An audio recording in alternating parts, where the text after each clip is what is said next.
رات کو سامنے آنے والی موٹر سائیکل کو کبھی موٹر سائیکل نہ سمجھیں۔ بہت زیادہ چانسز ہیں کہ یہ ایک آنکھ والا کانا ٹریکٹر ہو، اور جب آپ اس کے قریب جائیں گے تو آپ کو پھر اندازہ ہوگا کہ یہ جو ایک آنکھ ہے نا، ایک لائٹ کے پیچھے 8 فٹ کا ٹریکٹر موجود ہے۔ اور تھوڑا سا آگے جائیں گے تو آپ کو اندازہ ہوگا کہ اس 8 فٹ ٹریکٹر کے پیچھے 10 فٹ کی مزید ایک ٹرالی بھی موجود ہے۔ اور بات یہاں تک نہیں، جب آپ اس ٹرالی کے اوپر 10 فٹ کا چوڑا گنا لوڈ یا کوئی اس طرح کا بھوسا لوڈ جب آپ دیکھیں گے تو آپ کے پاس پھر اتنا ٹائم نہیں ہوگا کہ آپ کٹ مار کے اس سے بچ سکیں، اور اگر آپ کٹ بھی ماریں گے تو نیچے کوئی کھائی یا دیوار یا درخت آپ کو گلے لگانے کے لیے بےتاب ہوگی، یعنی آپ کا ایکسیڈنٹ پکا ہے۔ یہ دیکھیں آپ، یہ کار کا بھی یہی حال ہوا۔ یہ سامنے سے ہے، اس میں 7 بندے سوار تھے، 5 بچے اور 2 میاں بیوی۔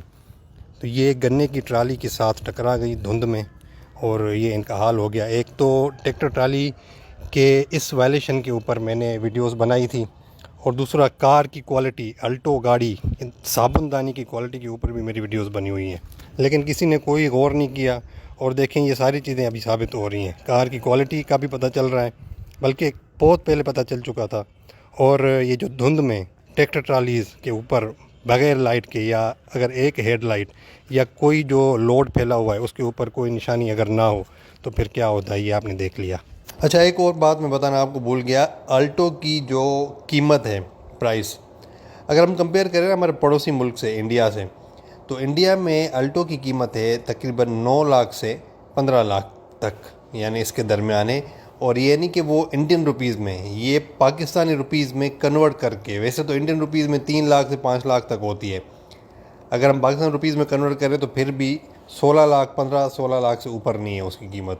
اور اگر ہم کلٹس کی کمپیئر کریں تو وہاں پہ سلیریو ہے، تو وہاں پہ میرا خیال ہے تقریباً کوئی 19 لاکھ تک اس کا ٹاپ ویریئنٹ ملتا ہے، یعنی وہاں کی روپیز میں نہیں، انڈین روپیز میں نہیں، انڈین روپیز کو اگر ہم پاکستانی روپیز میں کنورٹ کریں تو پھر جا کے ہمیں 19 لاکھ کی پڑتی ہے ٹاپ ویریئنٹ، ٹھیک ہے۔ تو یہاں پہ تو بھائی بڑی زیادتی ہے، کوئی یعنی رینوویشن نہیں ہے، کوئی چیک اینڈ بیلنس نہیں ہے۔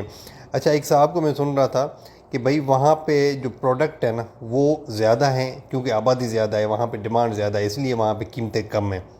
تو بھائی پاکستان میں جب آپ قیمتیں کم کرو گے تبھی ڈیمانڈ ہوگی نا۔ ایک چیز آپ 100 روپے کی بیچ رہے ہو، تو جس کے پاس پیسے نہیں ہیں تو وہ 100 روپے کیسے خریدے گا؟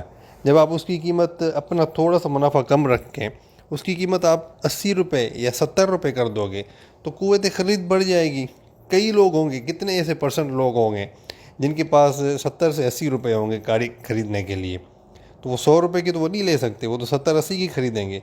تو جب آپ قیمتیں کم کرتے ہو تو آپ کا جو کسٹمر ہے وہ بڑھتا ہے، کسٹمر کی کوانٹٹی بڑھتی ہے۔